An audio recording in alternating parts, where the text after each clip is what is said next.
If you could accept that you are vibrational beings first and foremost, if you could accept that you are an extension of source energy and that only a part of you is here in this physical form, and that there's a larger non-physical part of you that you can sync up with anytime you choose to, that will give you a fuller, more delicious version of this life experience. And if you can accept that every time you sift contrast, you give birth to a rocket of desire which is gathered in a vibrational reality. We've been calling it your vortex of creation. A vibrational reality, a vortex filled with the desires that you have personally and precisely and accurately set forth for yourself. And that, this is the part we most want you to remember and practice and experience. Once that vibrational reality exists, and it does, that you can, with much greater ease than you've been allowing, bring it from a vibrational reality, which you can sense, into a full realization where you then can see it and hear it and smell it and taste it and touch it. Humans have been tripping over that movement from vibration into reality for a very long time. As you argue over your creationism, as you argue over the evolution of your planet, as you argue about where you came from or how you came to be. And we want you to understand that you were thought into being, as is everything that you experience thought into being. It's through the vibration, through the thought. Most humans don't think purposefully. But when you do, when you become a deliberate projector of your own thought, a deliberate thinker of your thoughts, a deliberate projector of your thought because you care about the vibrational compatibility of the thought that you're thinking and the desires that you hold, then you are a deliberate creator. And then life is really fun. And then you are truly unlimited. And until then, you're creating by default. You're observing all over the place. You're offering vibrations all over the place. You got a mixed bag going on. Good stuff comes to you. Bad stuff comes to you. You feel out of control. And then you set out, as so many humans do, trying to cast the blame on why this happened. Why did this happen to me? It must be because of you or you or you or this or that. Mostly I think it is my mother's fault. But when you become a deliberate creator, when you accept these principles that we are laying out and you test them through your own personal experience by deliberately finding a frequency and practicing it and holding it until the emotion within you about that subject feels good to you consistently. And then you begin to see the evidence of your vibrational stance moving steadily into your experience. So how does that vibrational version translate into something that you can experience in the fullest sense? What causes it to manifest? What causes it to become the reality that is in the bank account rather than in the vortex? How do I get the money out of the vortex and in the bank? And we say, first by accepting that it's in the vortex, that you put it there. And next by understanding that you have to find a way to accomplish the frequency of the vortex and maintain it long enough that enough momentum can ensue to deliver it fully to you. Sandy and Esther were walking through the back hallways of the hotel, coming from Esther's suite down to play with you. And Sandy always marks the path. She goes ahead, finds it, even puts some little arrows on the wall because it's a little confusing in the belly of the well, you know. Lots of corridors and lots of places and lots of possibilities and lots of turns. It's a maze. Some hotels even more amazing than others back there. And so Sandy scouts the route and makes it clear for Esther, sort of like your emotions do for you.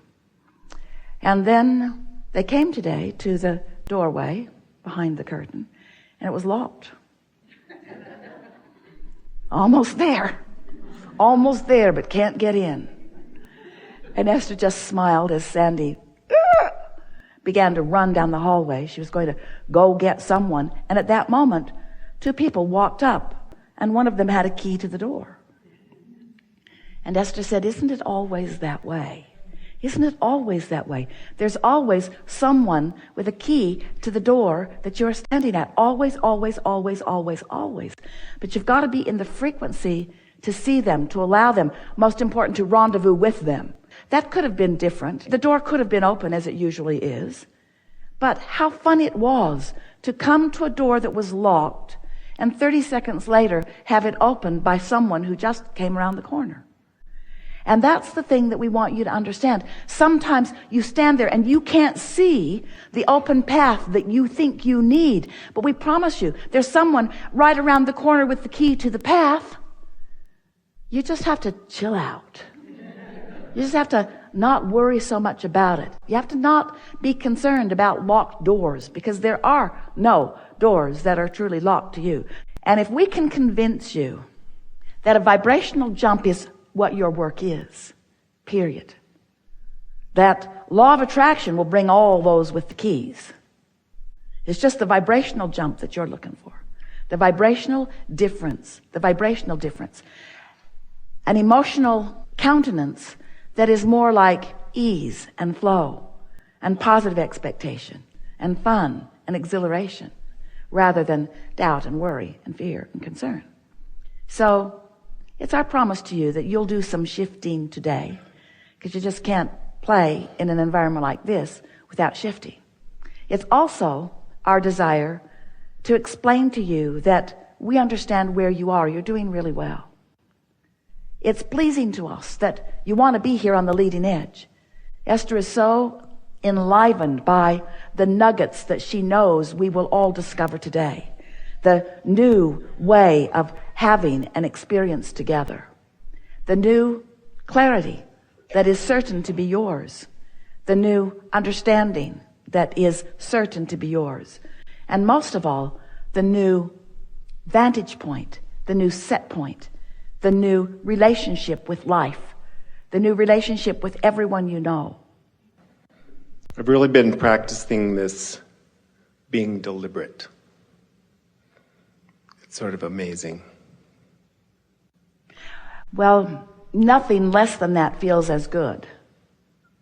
It's fun to stumble on conditions that are pleasing, but it's ever so much fun to plan them and practice them and anticipate them and then experience them. Isn't it? Isn't it? Isn't it? Isn't it? It's incredible. Yeah. So I said earlier, because I was the greeter, I'm going to be the first one. I didn't say it to anybody but me. And us. You think what you think is a secret?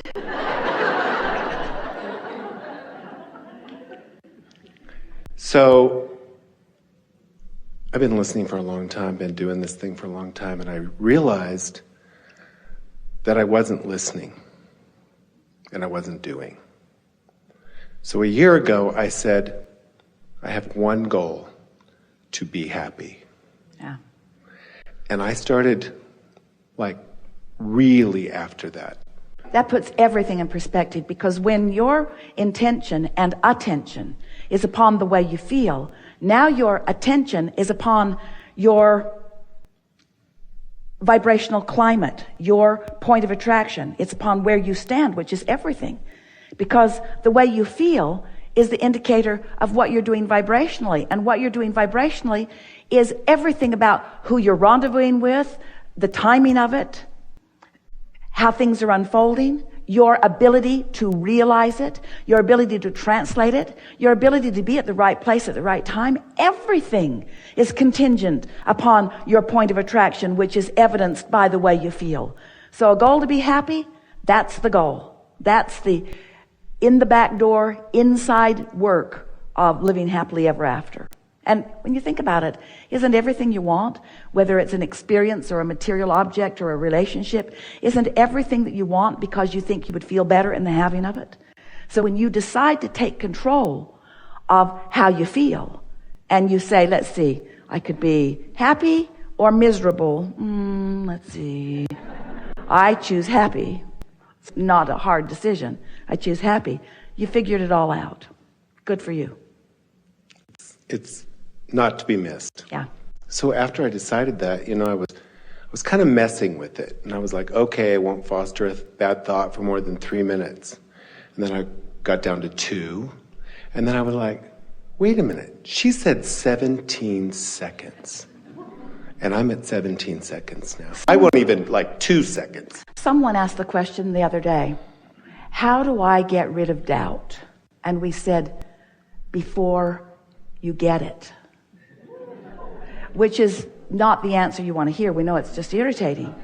But when you understand about momentum, and law of attraction is the reason for momentum.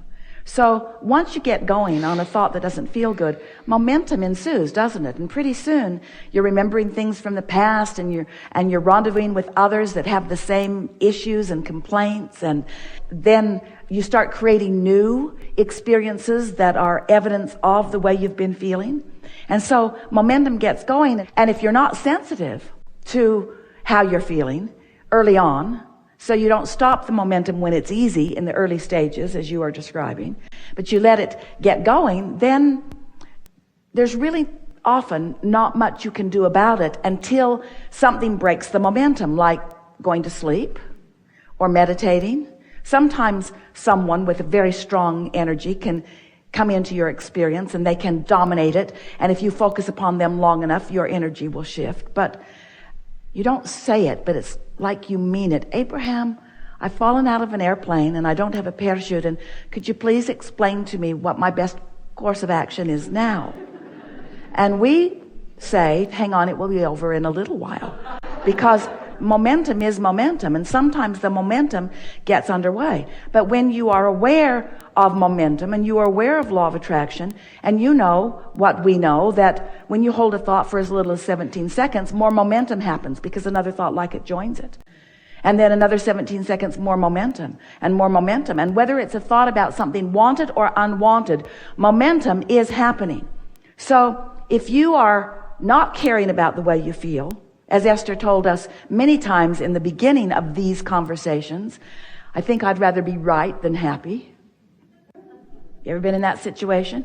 Sort of conversing with someone in the beginning turns into an argument soon enough, but you know that your perspective is right, and they know that their perspective is right, and you really want them to understand that your perspective is right, and so you keep talking about it until there's enough momentum that's going that you make your perspective right. Esther would say to us, Abraham, but it's true. It's true. Why would you not want me to verbalize these factual evidences? It's true. And we say, well, the reason they are factual evidences is because someone made them true by focusing upon them. Do you want to do that too? Oh. That sort of puts fact and evidence in a whole new place, doesn't it? So when you decide that you want to be happy, it sort of makes you not want to watch some of those television programs. When you decide that you want to feel good, it sort of makes you want to put some separation between you and some facts.